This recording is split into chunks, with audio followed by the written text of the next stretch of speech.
y el próximo miércoles 3 de diciembre tendremos un encuentro muy importante para el debate, para las ideas, para saber en qué estamos y para dónde vamos. Visión 2026, Tendencias Colombia. Alejandro, buenos días. Buenos días, Gustavo. Un placer saludarlo. Alejo, ¿qué es Visión 2026? ¿De qué vamos a hablar?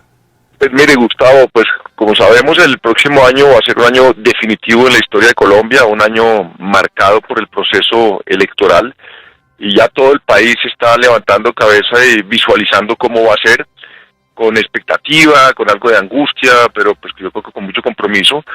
Y como va a estar marcado por las elecciones, vamos a hacer una reflexión ese 3 de diciembre en el Country Club con los grandes protagonistas de lo que va a ser ese año.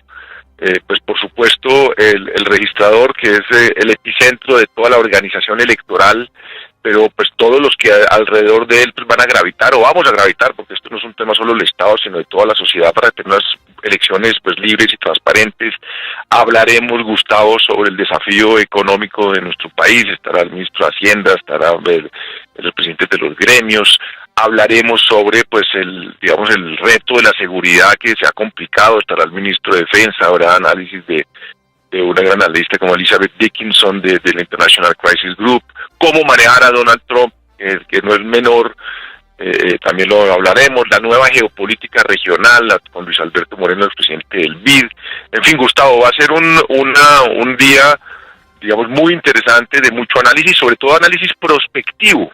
¿Qué papel va a jugar el nuevo Congreso que se va a elegir en marzo en el proceso electoral, en la campaña de la presidencia de la República?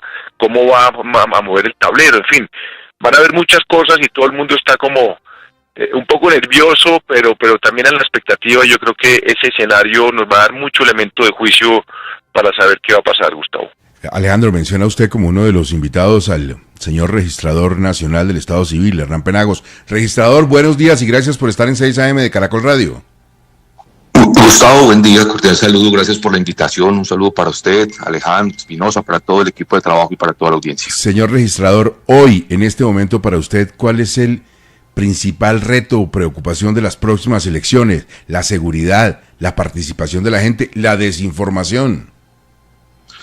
Bueno, yo diría que son dos temas que hoy más nos inquietan y sobre los que más hay que trabajar. El primero, sin lugar a dudas, los temas de seguridad en el país, en algunas regiones de Colombia donde se hace necesario tener mucha más presencia de la fuerza pública, tomar decisiones estratégicas mucho más efectivas que permitan que la ciudadanía no solamente pueda ejercer su derecho al voto en las elecciones de Congreso y Presidencia, sino que lo pueda ejercer de manera libre.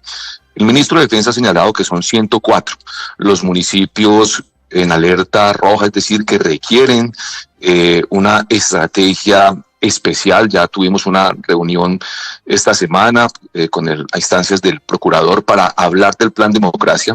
Ya están definidos el número de puestos que se van a instalar el próximo año, son 13.508 y cerca de 125.000 mesas, y de lo que se trata es de eso, de garantizar el voto libre en esos lugares. Y de otro lado, Gustavo, el segundo tema, que es muy importante, tiene que ver con la desinformación y las noticias falsas.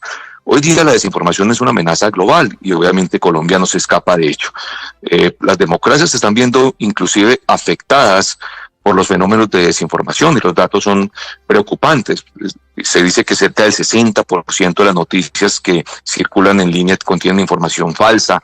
6 de cada 10 personas señalan que las noticias pueden afectar su decisión de voto, y entonces si esa noticia es falsa, pues imagínense, estarán votando ciudadanos no muy bien informados. Luego, el tema de la desinformación nos preocupa mucho porque se hace necesario adoptar decisiones que permitan combatirla. Estas narrativas que desinstitucionalizan las entidades, que minan la confianza, son muy delicadas, inclusive ni siquiera para la autoridad electoral, son delicadas para la democracia. Solo que en el tema de desinformación, Gustavo, la responsabilidad es de todas las instituciones que hacen parte del Estado y en general de la sociedad. Toda la sociedad debe ser una sociedad informada y ayudarnos para que conozcan cómo y de qué manera, por ejemplo, se cuentan los votos en Colombia, para explicarles que son millones las personas que están alrededor del proceso electoral, porque una ciudadanía informada obviamente va a ganar más confianza en el proceso electoral.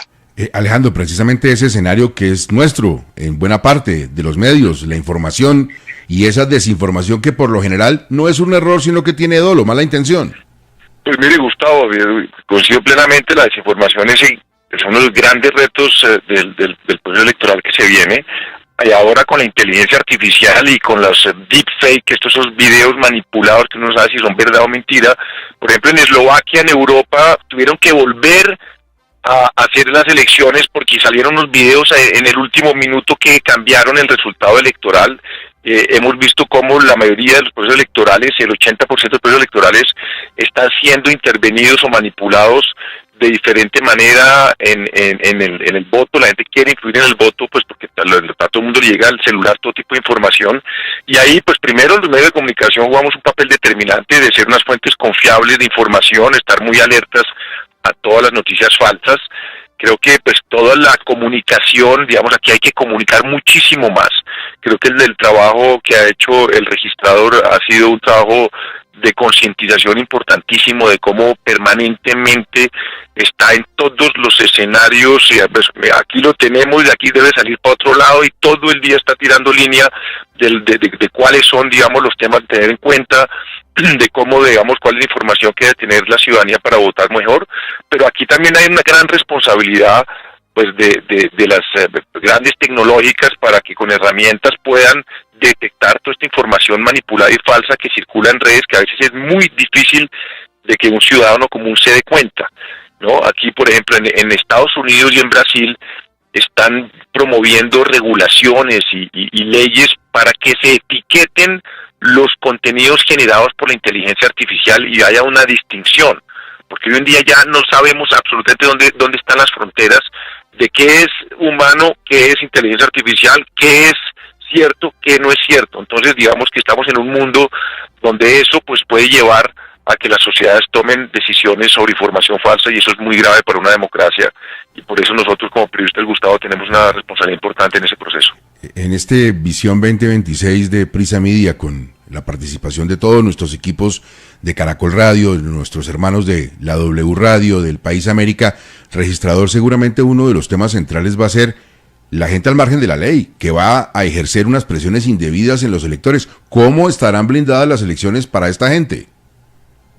Sin duda, ese es un tema determinante. Hemos escuchado, por ejemplo, anuncios de personas al margen de la ley, de organizaciones armadas y legales que desde ya están diciendo acerca de su decisión de afectar las elecciones del año entrante. Vieron ustedes un anuncio de hace un par de semanas. Luego, eso implica que el Estado en su conjunto debe agruparse para defender el principio democrático y para garantizar una democracia plena en Colombia. Las elecciones deben ser libres, justas y transparentes, y aquí se requiere un compromiso total de la fuerza pública, del Ministerio de Defensa. Yo he dicho, el buen suceso de un proceso electoral es una responsabilidad exclusiva de la registraduría. Aquí todas las entidades del Estado tienen un compromiso para que las elecciones se tramiten de la mejor manera. Piense usted, por ejemplo, en los delitos electorales. Si hay compra de votos, financiación irregular, constreñimiento al elector, participación en política de servidores públicos, recursos del Estado en campañas políticas, son circunstancias que están al margen de la registraduría, que deben ser investigadas y tramitadas por otras instituciones. Luego aquí lo que se requiere es compromiso de todo el Estado y trabajo articulado. De parte nuestra, Gustavo, estamos haciendo múltiples acciones para garantizar la transparencia y la integridad del proceso electoral, y una principalísima tiene que ver con la publicación de las actas electorales. Por primera vez en la historia de Colombia, en las próximas elecciones vamos a publicar todas y cada una de las actas electorales que en Colombia se conocen como E14. Son 3 hojas, 3 cuerpos por cada mesa de votación. Antes se publicaba una, hoy vamos a publicar las 3. Cualquier ciudadano en Colombia podrá ver a través de la web el acta electoral de la mesa más apartada de Bichada, de Amazonas, del Chocó o de Riohacha. Serán cerca de 370,000 las actas que se publicarán en el caso de presidencia y 740,000 en el caso de Congreso, porque se trata de dos estamentos, Cámara y Senado. Esas actas electorales serán el soporte físico de los resultados que anuncie la registraduría. No podrá haber una divulgación diferente a lo que ya previamente han diligenciado los jurados de votación. Por eso yo he dicho, es muy importante que la ciudadanía comprenda cómo se cuentan los votos en Colombia, que no son funcionarios, sino 700.000 jurados, muchos lo han sido, los que cuentan los votos y diligencian las actas, y que quienes declaran los resultados son jueces de la República de Colombia. Si entendemos eso, que son más de 1 millón de personas las que están alrededor de un proceso electoral en Colombia, podemos entender que no hay posibilidad de hablar de circunstancias derivadas de fraude. Que el momento más importante de la mesa de votación, Gustavo, el momento más importante del proceso electoral es el de la mesa de votación, donde se cuentan y se diligencian las actas, y que nada puede decir diferente a lo que aparece ahí. Luego estamos trabajando muy fuerte. La semana pasada nos reunimos con toda la observación internacional, con el cuerpo diplomático, vamos a trabajar en auditorías, estamos avanzando en la Comisión de Delitos Electorales con la Fiscalía. Luego son muchas las cosas en las que estamos generando acciones y un plan de trabajo muy a detalle para que la ciudadanía tenga tranquilidad del proceso electoral entrante. Pues este tema en extenso el próximo miércoles 3 en este encuentro de Prisa Media, la conversación que además sostendrá el señor registrador, también con el señor procurador Gregorio Alhash, conducida por nuestro director editorial en Prisa Media, Roberto Pombo. Registrador, muchas gracias, buen fin de semana para usted. A ustedes, muchas gracias.